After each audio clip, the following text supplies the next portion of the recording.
chez vous en ce samedi 27 mars. Cette lecture nous donne aujourd'hui de nous préparer vraiment à la Semaine Sainte, puisque du côté du Grand Conseil et par la bouche de Caïphe, il est décidé qu'on va attraper Jésus pour le faire mourir. Je vous lis l'Évangile selon saint Jean. Je le commente brièvement et ensuite nous lirons le prophète Ézéchiel qui annonce la bonne nouvelle du salut. Quand Lazare fut sorti du tombeau, les nombreux Juifs qui étaient venus entourer Marie, sa sœur, et avaient donc vu ce que faisait Jésus, crurent en lui. Mais quelques-uns allèrent trouver les pharisiens pour leur raconter ce qu'il avait fait. Les chefs des prêtres et les pharisiens convoquèrent donc le grand conseil, et ils disaient : « Qu'allons-nous faire ?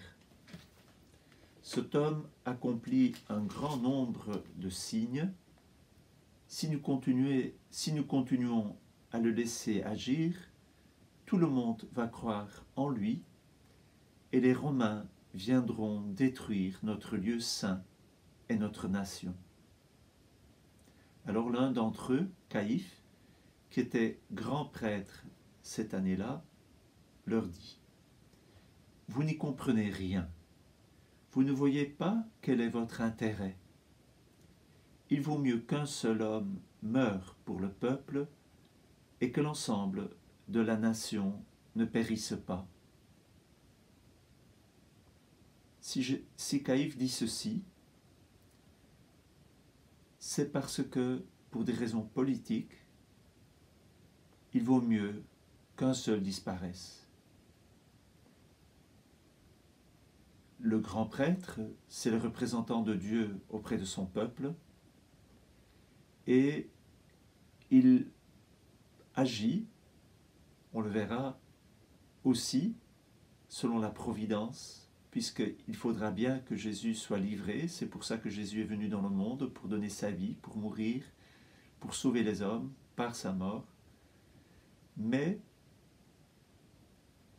ce grand prêtre, Caïphe, agit pour des raisons vraiment politiques. Ce qu'il disait là ne venait pas de lui-même. Mais comme il était grand prêtre cette année-là, il fut prophète en révélant que Jésus allait mourir pour la nation.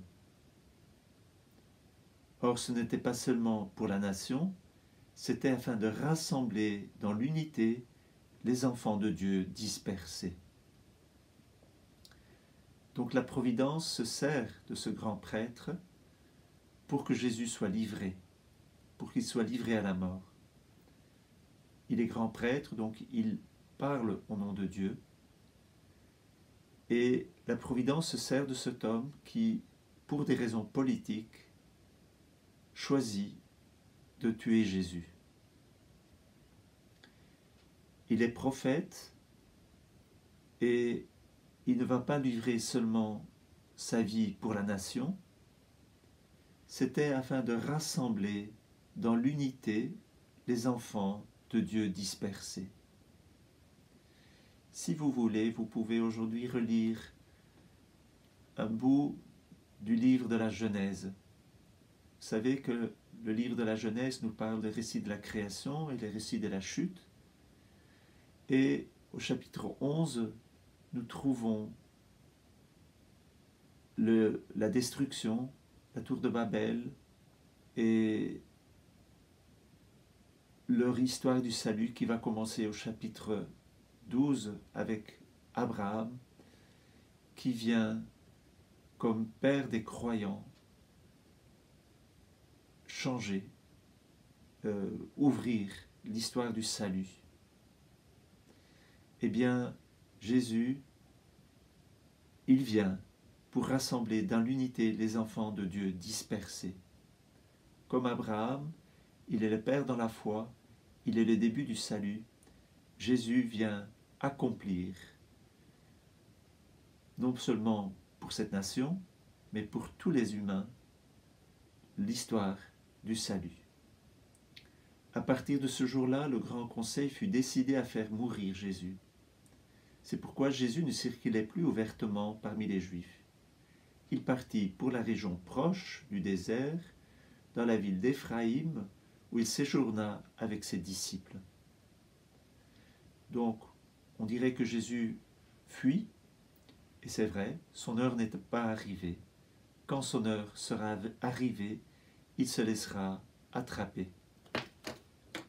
Je lis maintenant cette bonne nouvelle parce que si Jésus se laisse prendre, se laissera attraper et se laissera mourir, ou se donnera, ou choisira de mourir, choisira de donner sa vie à la croix, c'est la bonne nouvelle du salut. Ézéchiel au chapitre 37 nous dit « La parole de Dieu me fut adressée. Tu diras aux gens de ton peuple, ainsi parle le Seigneur Dieu. J'irai prendre les fils d'Israël parmi les nations où ils sont allés.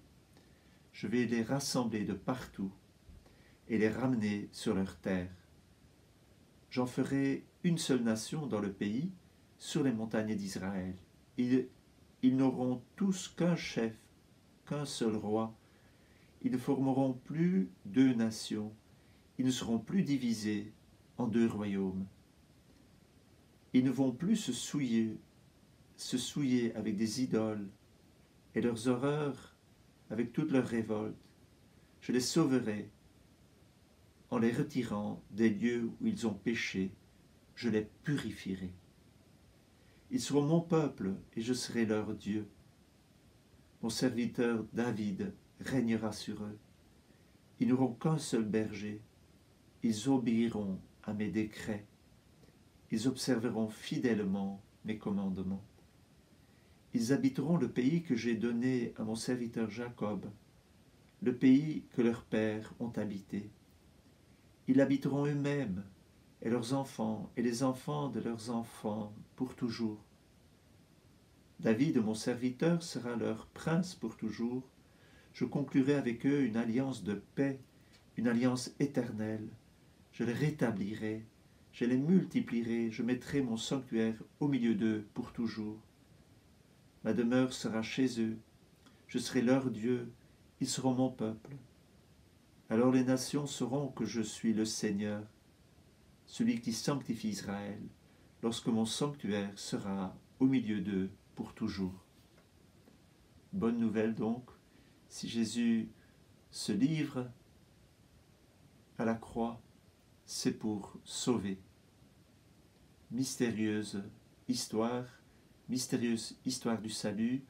Dieu a créé l'homme par amour, l'homme a péché, Dieu reste fidèle à son alliance avec l'homme, avec son peuple d'Israël, à travers Abraham, la loi de Moïse, les prophètes, et finalement, il vient se donner lui-même. Comme un berger garde son troupeau, le Seigneur veille sur nous. Nous dit le cantique de Jérémie aujourd'hui, le Seigneur a libéré Jacob, il a racheté d'un main de plus fort. Ils viennent criant de joie sur les hauteurs de Sion, ils affluent vers la bonté du Seigneur. La jeune fille se réjouit à la danse, jeunes gens, vieilles gens, tous ensemble. Je change leur deuil en joie, les réjouis, les console après la peine. Voilà ce que nous allons vivre dans la Semaine Sainte.